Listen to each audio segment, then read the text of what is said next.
I was meditating tonight and something odd happened.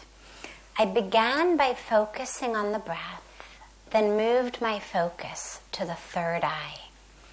At the end of the meditation, I touched my third eye, for who knows what reason, and I started to weep. It was like pushing a button that turned the power on or something. Something came alive and burst out of me. I'm curious as to why that would happen.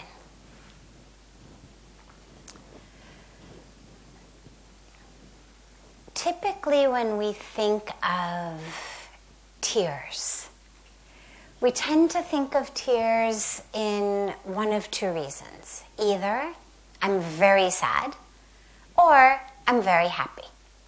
So most of the time we cry due to sadness, but also we know we have the possibility to have tears of joy. But there's also a third type of tears, and those are tears of the truth. Those are tears of touching the truth. Most of us, when we think of truth, think of just something we speak. Is that true or is that a lie? The truth is sort of the opposite of untruth or dishonesty. But the truth is actually more than that. And there's a presence to the truth that very frequently leads to really powerful responses. Sometimes it's tears. Sometimes it's laughter. Sometimes it's just incredible, blissful silence. But when you touch a real truth, especially if it's been something that you've been kind of running from or hiding from or blocking yourself from, it has an absolute presence to it. And when that happens, tears are a very natural thing to expect. And so touching the third eye, well, the third eye is the Agya Chakra, the eye here between the eyebrows where we put our tilak or bindi, is the eye of truth. It's the eye of discrimination, the chakra, the energy center of discrimination. But not discrimination in the negative way that most of us think of it. Not discrimination as in, oh, you're pretty, you're ugly, you're black, you're white, I like you, I don't like you. But the real power of discrimination, of seeing the truth. And so the reason that we focus on our third eye, the reason that so many meditations are focused on it, the reason that we worship those with the third eye open, and so many of the mantras, especially that are focused on Lord Shiva, refer to the three eyes. Well, because that's the eye that enables us to see the divine. These two eyes see physical form. So literally what I see fat and thin and black and white and pretty or ugly or tall or short, friend or foe if I go a little deeper. But they see separation. These two eyes function literally based on light, movement, angle. If you study the science of perception and literally how the eye works, it works based on light, movement, angle, depth, all of which can only happen in separation. I can only measure the angle of where you are between these two eyes if you're far enough away from me to be able to do it. Anybody ever try to take a picture of something that's a little too close up? Right? The camera, even with the autofocus, unless you've got a special lens, the camera can't do it. You've actually got to move the object or move the camera farther away in order to get a clear picture. Similarly, with just our eyes. Try to read something up like this, you can't. And as you get older, it has to get farther and farther and farther and farther. I remember someone telling me years ago that I would know when I needed glasses because my arm got too short.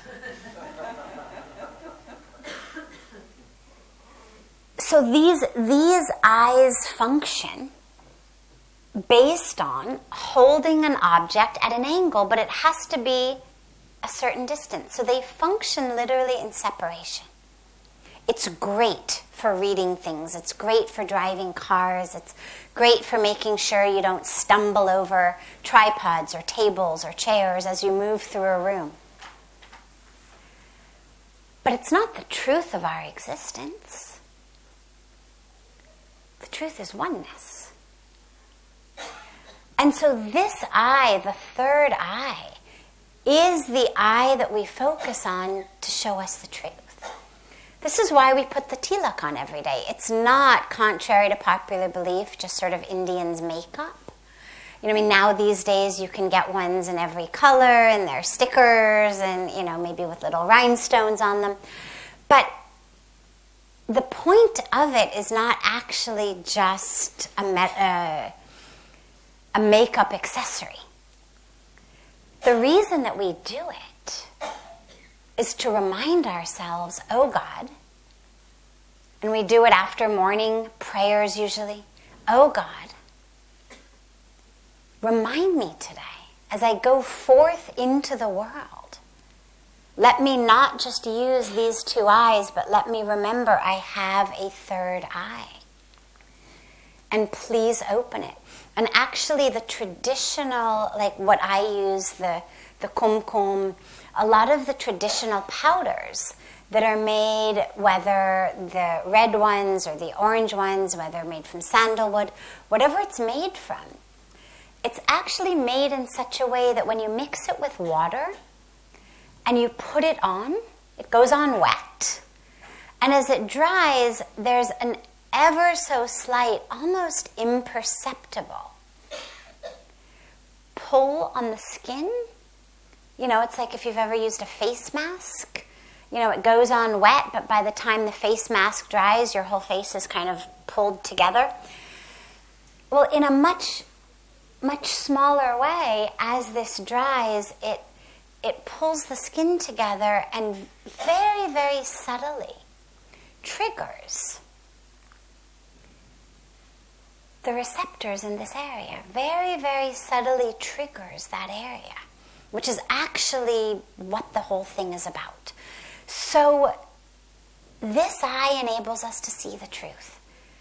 So having it open, whether by touch, whether by meditation, whether by focus, whether by the grace of a guru, whatever it may be, tears are not an unexpected outcome. You're in the presence of truth. And that's the truth that sees the divine, remember. It's not a truth of separation, it's a truth of oneness. And so it's the, oh my God, oh my God. All of that which I had thought about myself, all of the ways I had judged myself, holding myself at an arm's length. You're too tall, you're too thin, you're too fat, you're too black, you're too white. You're too short. Whatever it may be that I've used to judge myself at this arm's length, you're stupid. Suddenly, as that third eye opens,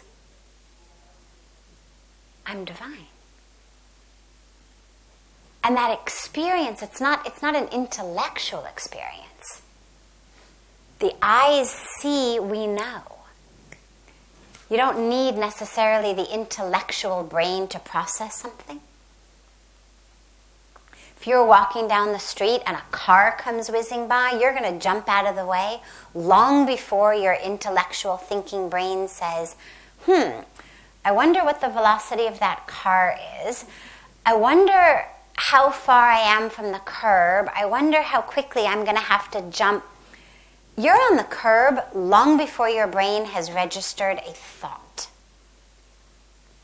Our eyes see it, it happens. In the same way, this eye sees it, it happens. So it's not, it opens and then the intellectual brain says, wow, that's very interesting.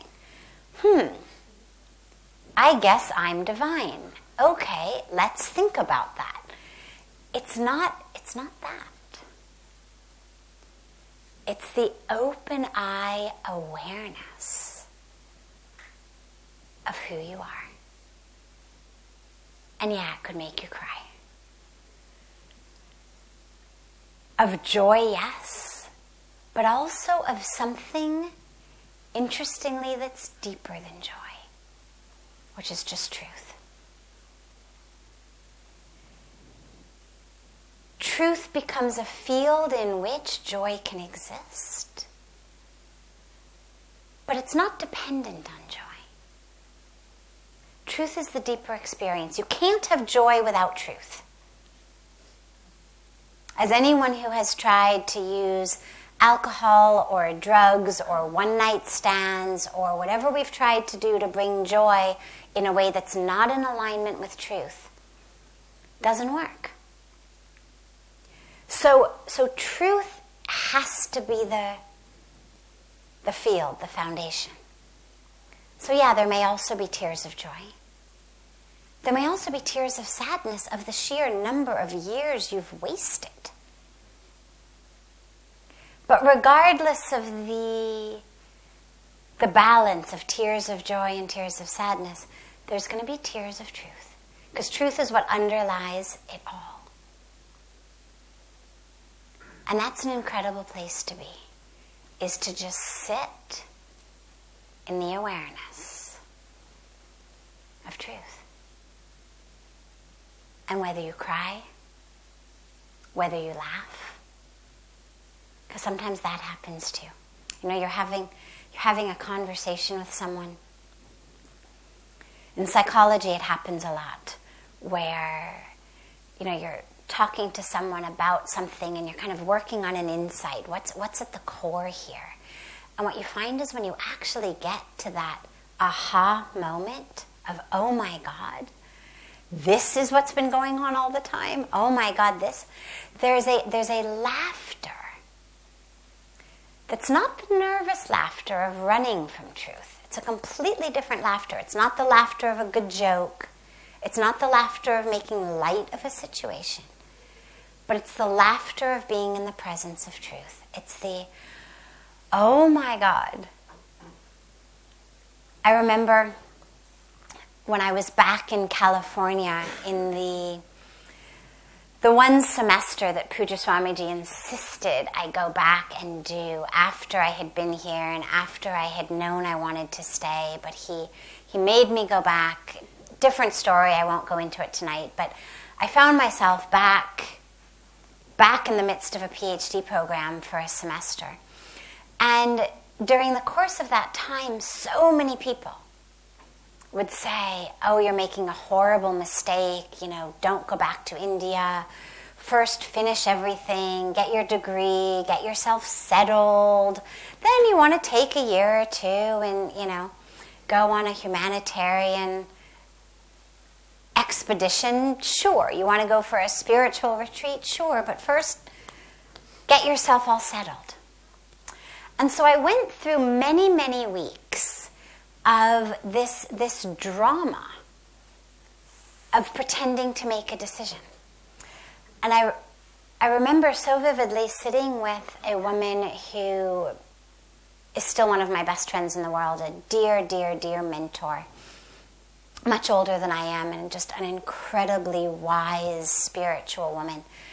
And I was talking to her about this decision that I was trying to make. And she looked at me and she said, when I look at you, she said, I see a woman in India. She said, that's the truth. You're there. She said, you're not making any decision.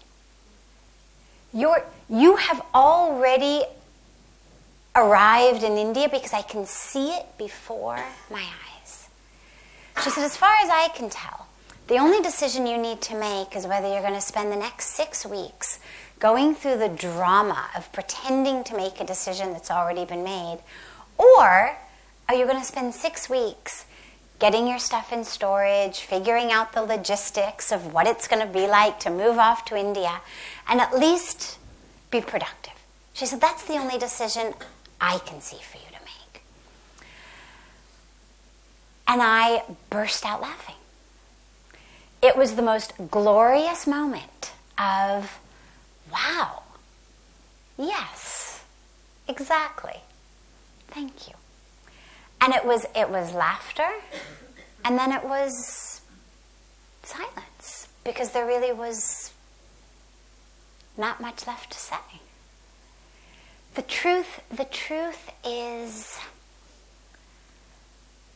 so all-pervasive when you sit in its presence that it can pull out of you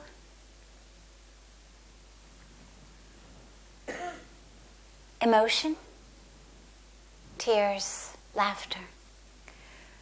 But at the root of all of that is silence. Because there's no longer anywhere to go, or anything to do, or anything to figure out. You're just there. So if that's happened, as the asker of this question had the experience, stick with that. Don't overanalyze it too much, because that brings it back into your thinking brain, which functions in separation. Allow it to stay. And whenever you find that you might be drifting, touch it again, or bring the awareness back to it, or meditate on it again. Keep that I